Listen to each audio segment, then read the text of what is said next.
Sashimwe ninjye Apostle Ukuri Nkunda, tukaba tugeze ku gice cya gatandatu kuri nyanyigisho yitwa kumenya ukuri kw'Imana mu bihe bigoye mu buzima bwacu. Mbese Imana ni gute cyangwa ni gute, niki dusaba ko tugomba kwitwara. Uyu munsi titre yayo iravuga ngo kwibagirwa ibyo twahisemo twaciyemo by'ibigeragezo, kwibagirwa ibigeragezo. Apana ko ngo ntubabyorirwa, mbese ngo ntubyibuke ko ntibishoboka, ahubwo kutabiha agaciro. Haleluya. Kuko iyo tugiye mu bigeragezo by'ubuzima, akenshi ubuzima bwacu bwizinga kuri ibyo bigeragezo. Ugasanga umuntu ari kubaho ariko abaho nk'aho akibirimo cyangwa ari byo bimugenga. Amen. None ugasanga buri gihe niyo Imana yabashaka kubivamo ugakomeza ubundi buzima, wowe ugakomeza ugotwa n'ibigeragezo bya kera. Haleluya. Rimwe na rimwe ugasanga rero niko umuntu abayeho. Tuvuge wumva warakomeretse, nk'ubu wenda waragize igikomere cy'umugabo cyangwa cy'umugore, reka tujye aho ngaho, aho haroroshye guhita tuhumva. None ugasanga Imana wenda igiye kugushumbusha, ariko ugatinya ukanga. Kubera iki? Trauma. Kubera ibibazo waciyemo mbere, wenda n'umugabo wa mbere cyangwa umugore wa mbere, ukumva yuko bose ariko bameze cyangwa se ari byo bigiye kukubaho. Urumva uwo muntu aba akibaho mu byamubayeho kera, sibyo? Navuga gutyo, wenda wagize experience mbi n'ababyeyi, tuvuge nk'abana b'imfubyi se bajyanwa mu mafamiye atandukanye, bakabafata nabi, bakiga kutizera abantu. Ugasanga hari umuntu waciye mu kintu, ni ukuri umuntu wese akajya amubonamo nk'ikibazo, cyangwa akabona ko ari kumutekerereza ikibi kuko yabanye n'abantu bamugiriye nabi kandi yarabizeraga. Urumva rero ni ukubaho, ari kubaho mu bikomere bya kera, ari byo bikugenga, ari nabyo bikuyobora. Tugomba rero kugira aho Imana idufasha tukava muri iyo gereza. Amen. Rimwe na rimwe tugomba kumenya ko Imana ihindura ibintu n'ibihe, ariko kugira ngo twumve umugisha w'ibyo bintu bihe bishya bije cyangwa abo bantu bashya baje, nuko tubatandukanya cyangwa tubitandukanya ibyo bihe nibyo twabayemo. Njya nkunda kuvuga cyane Abanyarwanda cyane, twebwe dukunda kuvuga ngo umwe atukisha bose, ariko njyewe nongera ijambo rivuga ngo umwe ahesha umugisha bose. Nk'uko umwe atukisha bose ni nk'uko umwe ahesha umugisha bose. Natanga n'urugero rwa Adamu na Yesu. Adamu yagushije abantu bose mu cyaha, ariko Yesu yaje kutubana twese mu cyaha. Urumva rero ntabwo tugomba gufata ibintu twaciyemo cyangwa biducishijemo, ibyo twaciyemo wumve ngo nibyo bigomba kugenga ubugingo bwacu buri munsi. Kuko ushobora kugendana ubwoba ugasanga ubuze umugisha wawe, kuko uri kwitwara biri guterwa n'ibyo waciyemo kera. Amen. Cyangwa se ukaba waramenyereye kuba mu buzima bw'ubukene cyane, cyangwa ahandi ukenera ko Imana ikwitaho, ikakwitaho, ikaguha umuceri, ikaguha iki, ariko bikagera igihe noneho Imana ishaka kuva muri ubwo buzima bwo guhora utegereje amani, noneho igashaka gukora. Umuntu yaguha akazi ukakanga kubera yuko umaze kumenyera ubuzima nk'ubwo ngubwo, sibyo? Donc tugomba kuva mu byo twaciyemo cyangwa ibihe twaciyemo bigoye, cyane cyane ibidukomeretsa, tukamenya ibihe iyo bihindutse. Haleluya. Ugasanga buri gihe turibaza tuti se, hari nk'igihe nigeze guca mu kintu kituma ngira turuma cyane, noneho nari mfite umukobwa w'inshuti yanjye, n'ubu n'umudamu w'inshuti yanjye na n'ubu. Noneho rimwe ashaka kungira inama kandi ivuye ku mutima, ahunze pe, ariko sinshake kumwumva. Kubera iki? Gushaka kwiproteja, kubera nari mfite ikintu cy'ubwoba cyo gushaka guhora niproteja. Kwiproteja se unabika mu Kinyarwanda, kwiproteja ni ukuvuga mbese kwirwanirira. Reka ndebe ukuntu babyita kwiproteja. kwirinda mfite ikintu cyo gushaka nshaka kurinda umutima wanjye, kurinda, ugasanga rero niyo yangira inama sinyakiye cyangwa ndi kwibonamo ubundi buryo kubera ibyambayeho. None mwarambwiye ati ariko rero njye ndi inshuti yawe kandi ndagukunda, ntabwo twaba inshuti nzima cyangwa umugire akamaro ntashobora kukugira inama ngo uyumve. Hari abantu rwose batagirwa inama, ugasanga kubera ibikomere baciyemo, ugasanga ntushobora kumubwira ikintu ngo acyumve, atari uko atumva ngo ari ibikomere byamugize gutyo, ariko bakaba n'abantu batumva. Rero iyo ngiye experience yanjye nawe, kandi kuva uwo munsi n'ukuri narahindutse, ntangira kuva muri iyo prison, muri iyo gereza narindimo. Amen. Urumva rero abantu benshi bari muri gereza z'ibintu byababayeho kera, cyane cyane ubona nk'ibyabaye muri 1994, ugasanga nyine byaradukomerekeje cyane. Izo ni izindi prison abantu bakirimo. Amen. Amen. Ugasanga uranga umuntu bitewe n'isura ye cyangwa ukwasa kubera ibyo byatubayeho. Amen. Rero hari amaprison turimo babita ngo iki, gereza turimo mu mutima cyangwa mu bitekerezo, bitewe n'amateka twagize mu buzima bwawe bwa buri muntu. Rero twige kureka ibyabaye, tubihe Imana, tubivemo, tubitambuke, ubundi tube mu bintu bishya, kandi twizeye Imana yuko ari amahoro. N'ibyatubaho bindi ni ibigomba kuza muri icyo gihe, ariko ntaho bihuriye n'ibyahise. Amen. Rero tugomba gukira. Amen. Tugomba gukira pe. Tugomba gukira, kuko hari n'igihe uzi ko hari igihe ngo iyo ugiye gushaka urugo warakomeretse n'undi yarakomeretse ntabwo rukorwa neza, kuko hari igihe ushobora kubwira umuntu nabi muri urwo rugo bitewe n'ibyo yaciyemo. Harimo umudamu umwe yigeze ko mu buhamya kwamubwiye igikomere ukuntu kigenda. Yari afite umugabo apfusha umubyeyi we akuze, ariko uwo mudamu we yari imfubyi.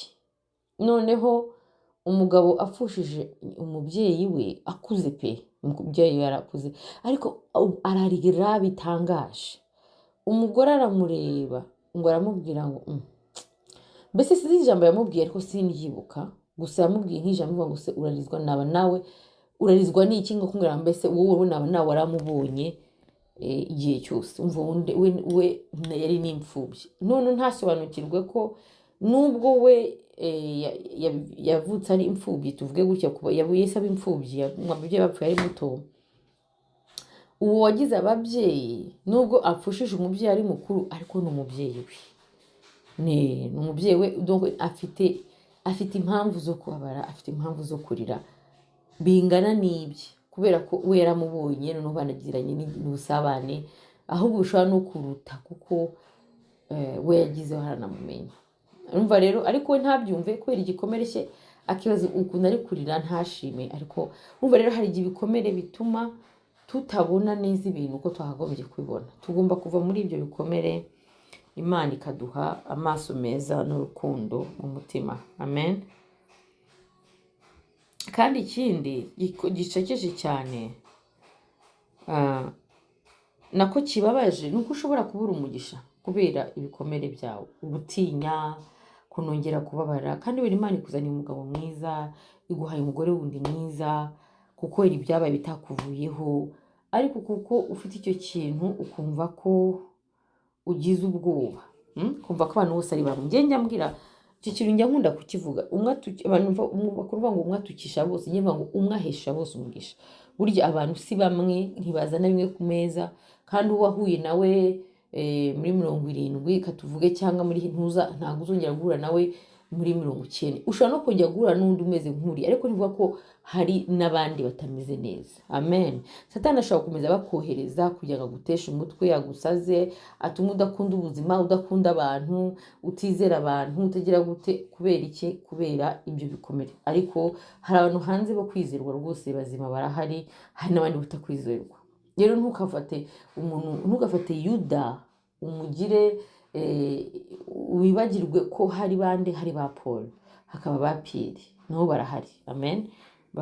bakora byiza kandi bishimisha Imana. Imana rero idutabare. Haleluya. Rero ukuntu warwana kuri icyo kintu ni ukumva yuko Imana iriho. Amen. Nuko tumenya ko ubugingo bwacu, ubuzima bwacu buyoborwa n'Imana. Buyoborwa n'Imana, ntabwo buyoborwa n'abantu. Gukomereka tuzakomereka ko turi mu isi.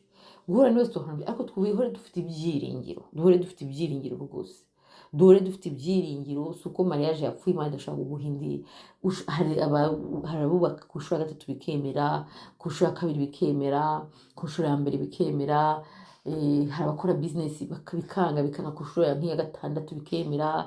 Rero nshatse kuvuga ngo icyo gusa wirinda ni ukuvuga uti niwe nyirabayazana muri ibyo bibazo. Ariko ibyarakubayeho utabifitemo uruhare, ntugire ubwoba wumva uti byarakoretse. Cyangwa ugasanga hari umugabo n'umugore bari fiancé, umufiancé akamukorera ibyo. Hari umudamu nzi, umugabo cyangwa umudamu muri abo babiri, umwe barakundanaga barapanze, agiye muri Amerika yifatira undi, akomeretsa wari usigaye. Ariko nyuma Imana ihemba abandi wasigaye. Iyi ni indi nkuru ngiye ko hanze umusore nzi rwose, twasenganye kandi cyane cyane no mu gakiza, namufashe mu byinshi cyane, nawe ibintu byinshi tukaganira. Afite fiancé, agiye kurongora neza, byose byamaze kujya ku murongo. Nyuma umukobwa amuca inyuma, aramubeshya n'undi muntu, yewe anatwara inda. Umusore arampamagara ababaye cyane, sinzabyibagirwa. Kandi iki gihe noneho nta nubwo yari afite akazi ko gutunga umugore, reka mbakembize ukuri. Ntabwo yari afite akazi gakomeye ku buryo yarimo araguzaguza, ariko nawumva ashaka kugira umugore. Igihe cyageze nawe yumva n'umukozi w'Imana, kumva umugore aragenda akora ibyamfura mbi cyane. Nabi pe, yamwanze nabi, amwishongora. Wagenze kugira nabi n'ibintu bibi. Nugira nabi umenye ko uzagira ingaruka. Kandi ugira nabi cyane cyane ku muntu ukijijwe, ufite ikibazo. Icyo kintu ikintu nshaka kubwira abantu, ujye wica udashaka guhemukika. None uhemukira umuntu usenga, by'ukuri ujye umenye ko umaze kwicukurira umwobo. Noneho nyuma ndamuganye ngo wihangane, ahubwo Imana iragukunda, kuko uyu mugore umujyana mu rugo n'iyi myuka imurimo, yewe wari kuzagira urugo rubi. Rero ndavuga nti ituza, Imana imugira neza. Nyuma y'ibyo bigeragezo yararize, ariko babwiye ngo yarababaye, yarakomeretse pe. Ashaka no anegeye kumuba hafi, turaganira. Imana ishimwe ko yanyumvishije. Noneho nyuma buriya nabyize mu bigeragezo, ubona iki cyakoreze, ujye wumva inama z'abantu bakunda Imana kandi bayubaha, kandi barwanirira kubaha Imana. Ujye ubumva, nubwo ibyo bakubwira biba bigoye, ariko biba bivuye ku Mana, biba birimo imbuto. Hari abantu rero ugira inama bari mu bigeragezo ntashake no kumva. None wowe uba wagiye mu marangamutima wababaye, ntabwo ushobora gutekereza neza ngo ufate ikizamini, ufate umwanzuro mwiza, kuko uba ukomeretse. Nuko noneho wa wundi wo hanze utari muri icyo kibazo, ariko ubaha Imana kandi agambiriye guhesha Imana icyubahiro, azakugira inama nziza. Ubwo ari wumva Imana ishimwe ko yumvishe. Inyuma Imana yamuhaye akazi, bagenzi, imuha akazi keza, akora muri laboratwari, ameze neza, akora amafaranga menshi. Ubu noneho Imana izanamuha n'undi mugore muzima, ariko yarakize, waratuje, yiboneye akazi. Wa mudamu, guess what, yagiye muri rwa rugo, wa mugabo aranamwirukana, biranapfa. Urumva kugira nabi ni ibintu bibi cyane. Rero urumva, ariko ibi byago bikugiyeho, ntukumve yuko isi kuguyeho, yuko uri wenyine, ko cyangwa ngo birangiye, ngo ni ko ubuzima bwawe bumeze. Hoya, urumva ntugomba kuguma ureba ibyakubayeho bibi, ahubwo uravansa kandi ukigira imbere wizeye Imana, wumva uti Imana ifiteho umugambi mwiza. Haleluya, Imana ishimwe cyane. Kadumva iki gishumu turi busome ni Abanyagalati 2:20. Haravuga ngo yego ndiho, ariko mu by'ukuri sinjye icyo uriho, ahubwo ni Kristo uriho muri njye. Kuba ubu ngubu ndiho mu mubiri ni uko ndiho mu kwemera umwana w'Imana wankunze, ubwe akigabiza urupfu ari jye agirira. Urumva ngaho Paul navuga ati ariho, ariko no mu by'ukuri ntabwo akiriho, ahubwo ni Kristo uriho muri we. Amen. Bivuga ngo amarangamutima, ibyo Paul ashaka, ibyo yifuza, ibyo akagombye kuririra. Ntabwo iyo umuntu atakiriho bivuga ngo aba yarapfuye. Nta muntu wapfuye utuzi ugira amarangamutima cyangwa ugenda uko ashaka, sibyo? Iyo umuntu yapfuye turamuhamba, aba yagiye. Ni kimwe n'ibyo ari kuvuga, ntabwo akiriho rwose. Bivuga ngo ibyo Paul ashaka, ibyo bimubaho byose ntabwo bimukoraho kubera ko ntabwo akiriho, urumva? Ahubwo ni Kristo uriho muri byo. Urumva rero inyungu zose za Paul, inyungu zose zacu zigomba kugenda ku nyungu za Yesu Kristo. Ntabwo tubaho ngo dushake inyungu zacu, tubaho kugira ngo Yesu icyo agambiriye kugira ngo ahabwe icyubahiro muri twe nicyo kigomba gukorwa. Kandi ngo uko ndiho mu kwemera mwana w'Imana wankunze, ariho kuko yemeye uwo mwana wamukunze w'Imana, ariho kuko Imana yemeye gukundwa na Yesu. Haleluya! Yaramwemereye ubwe akibagiza urupfu arijyagirira, kandi akibuka ko Yesu yamupfiriye. Nawe aravuga ati nanjye rero kugira ngo nemere urukundo rwawe nuko nanjye mpfa ku mubiri nkakwemera pe. Nawe yaripfiriye, niyo mpamvu azi kubaho kwe. Hari n'abaho kubaho kuri we ni kimwe nko gupfa. Paul aravuga ati ya nabaho mbaho ku bwanyu, no gupfa nziberebera mwami wanjye. Urumva rero inyungu za Paul zari kuhesha Imana icyubahiro muri byose. Natwe rero twemere dupfe kuri byose, ibitubaho byatuba tubyemere, twavanse, umva dukomeze urugendo. Ubu noneho hari ibindi bizaza bishya, ariko ntitubibare nk'ibya kera. Tuve